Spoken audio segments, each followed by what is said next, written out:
Welcome to Unhinged Magi! Here we are.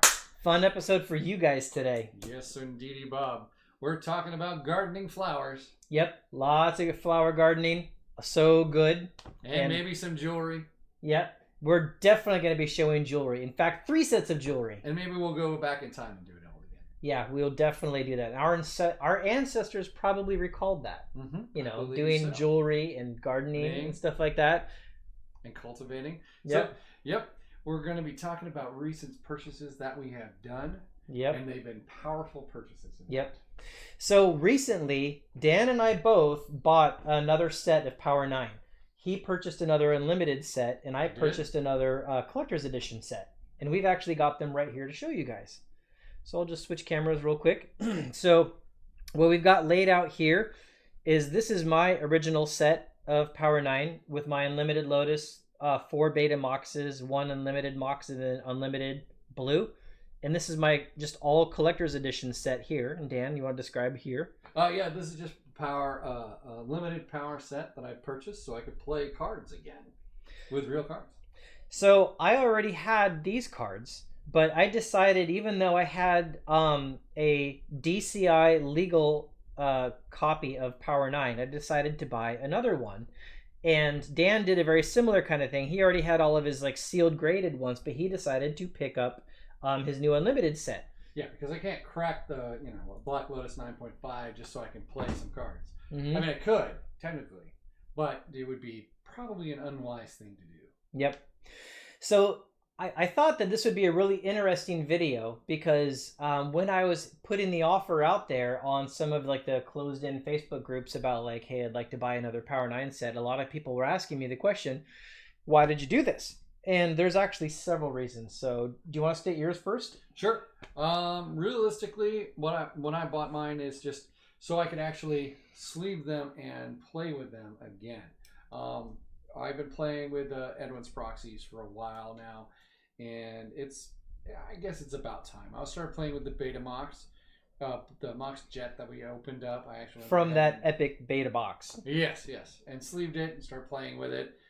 But I really kind of want to pull it out of that, and in order to do that, you have to have a different Mox to put in there, or I can go back to playing proxy. But I figured get a nice little Mox Jet. These things will maintain their value or even increase over time. Yep. So although you're putting your money in a hole, basically, if you're not going to sell it or not going to plan to sell it or try to make money really fast, that's like dead money. You put your money in. However, over time, this should actually grow in value. That is the key. But I get to play with it in the meantime.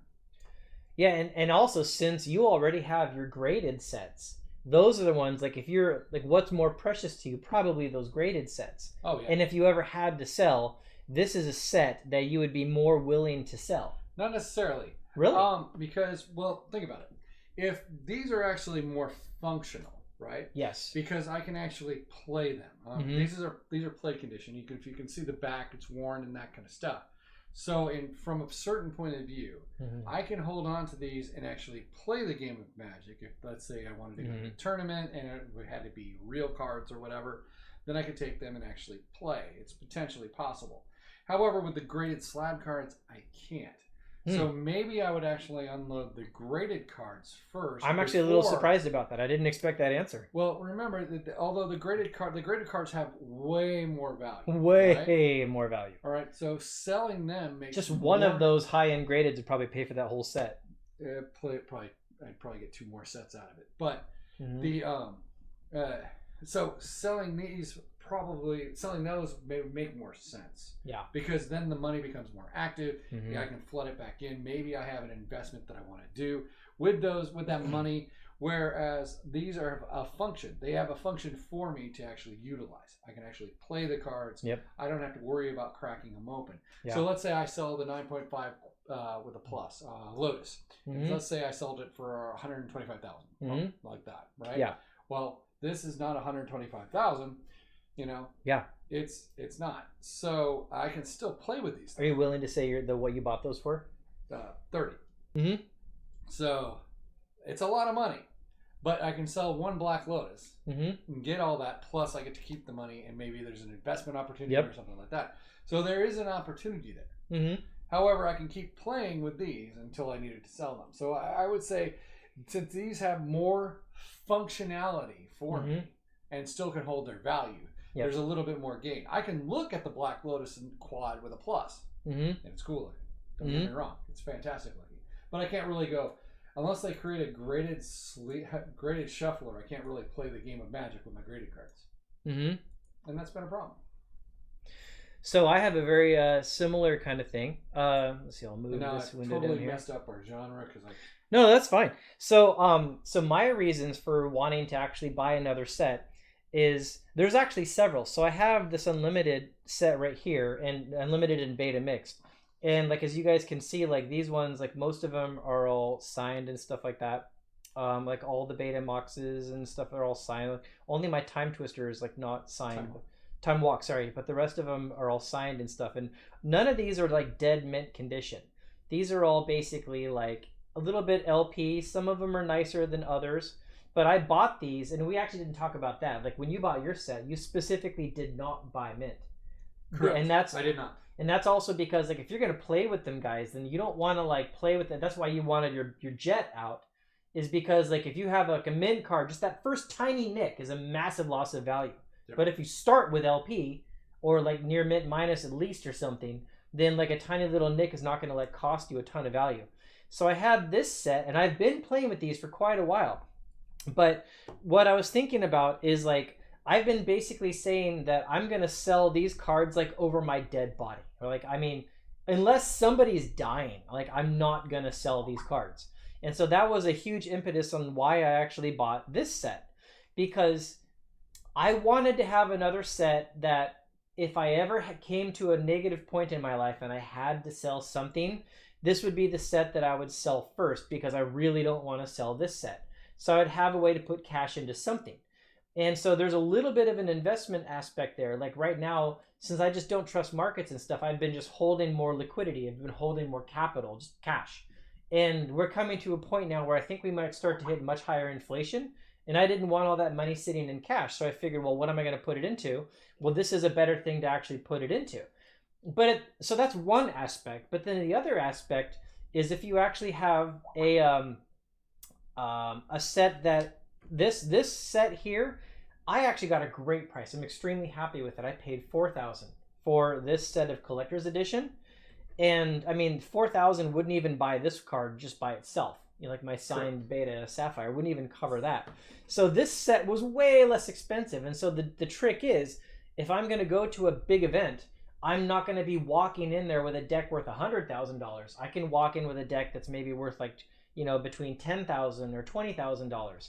And so my risk profile goes an awful lot lower. I'm a lot less like worried about it. And also if I'm playing just like thousands and thousands of games, I'm now shuffling these instead of these. So there's a little bit of like play aspect. There's a little bit of like investment aspect. And there's even like, you guys notice like this set, like I actually have unlimited cards inside of it. And actually I really, really like Alpha and Beta because I love the black borders. Well, I love the collector's edition because of that, because they're all just black borders. So there's even like a little bit of aesthetics. In fact, I'm looking right now into buying like a full set of collector's edition dual lands, like a full set of 40 for the same exact kind of reasons. So I can have like another set to actually just have for some investment, but have for play, and to decrease, you know, the amount of money I'm carrying around in a backpack at a big event or something like that. Oh, and another thing is if I go to an event, I now have I can basically power 2 entire decks. So I could literally take like an entire like deck and give it to a friend. If I had another friend with me, well, now you have a set. Wow. But I could like, if I had a friend with me that I trust, I could like hand them like an entirely ready deck, and then a friend could jump into a tournament as well, which is kind of a nice thing because sometimes that happens. Oh yeah. Like when we were at Vegas last time, the last couple years, you literally didn't have cards to play with. But if you were with me before and I had this collector's edition set, I could have actually given you something to actually play with, like at the GP Vegas. And so that would have changed a lot of things, I think, actually. Yeah, I would have played. Yeah. So that was it. That was the reason why we did it. And I don't know, I thought that would be interesting for people on the channel. Yeah, I think they would want to know. I think it would be interesting. Mm-hmm. And then we're going to stream at some point in the future, and you'll be seeing my cards. Yes, I'm really excited to see you playing with your actual cards. Yeah, me too. You haven't actually put them in a deck yet, I do have have you? some signature cards too in here. Craziness. Oh yeah, I can make the video small again so they can see those. Yeah. There you go. Okay. So I've got my Ruby, it's signed, and then I've got a Richard Garfield signed Mox Pearl. I don't have anything Richard Garfield. That's cool. That's cool. And then an old Mark Poole. Oh, big point. See how this is actually a ballpoint pen? Mark Poole himself directly told me that he only used ballpoint pens really early, like in 1994 kind of range. So that is an old signature. Woot. Yeah, I know. Yeah. Well, they might not have known. You knew that. True. Yeah. But yeah, so there you go. Yeah, that is really cool. And I didn't have anything started by Richard Garfield, so I figured I'd get that. That is really cool. I thought so. So that's pretty much it. So I'm curious to hear your guys' thoughts. Do you think we're nuts? Do some of you also think that these Magic cards are a good place to actually like put some like capital rather than like into stocks or into bonds or something else? Like not, of course, fully put all your chips in that basket, but like a little bit of money over there. Yeah, I should mention we do invest in other assets. I definitely have real estate. I've got stocks, I've got some bonds, I've got, various other commodities, right? This is like a part of my portfolio. Yeah, but I felt that it was better than just all sitting there as cash right now. Exactly. I think this is a good way to have a tiny portion. But I like it. I like it when things I invest in hit multiple things. And so I like it that I put money into these, but I can actually like play with them as well and keep their value. Yeah, and that's why I said that this is more of a thing that I can actually hold on to this, where the graded cards I can actually sell whenever. Yep. To invest in other opportunities. Yep. Because a graded card really is, I mean, people are collectors and people want to complete their collections. Mm-hmm. However, collections come, collections go. Mm-hmm. And you want to, but this, since it's playable, this actually has a little more, because let's say I play it every day for all year. You can say if each game is X amount of dollars and you enjoyed it for X amount, because you go to a movie, you enjoy that, you pay that $10. Yep. Maybe every game is 30 minutes and maybe that's $10. Mm-hmm. And so this reduces its value as it's entertained you over the years.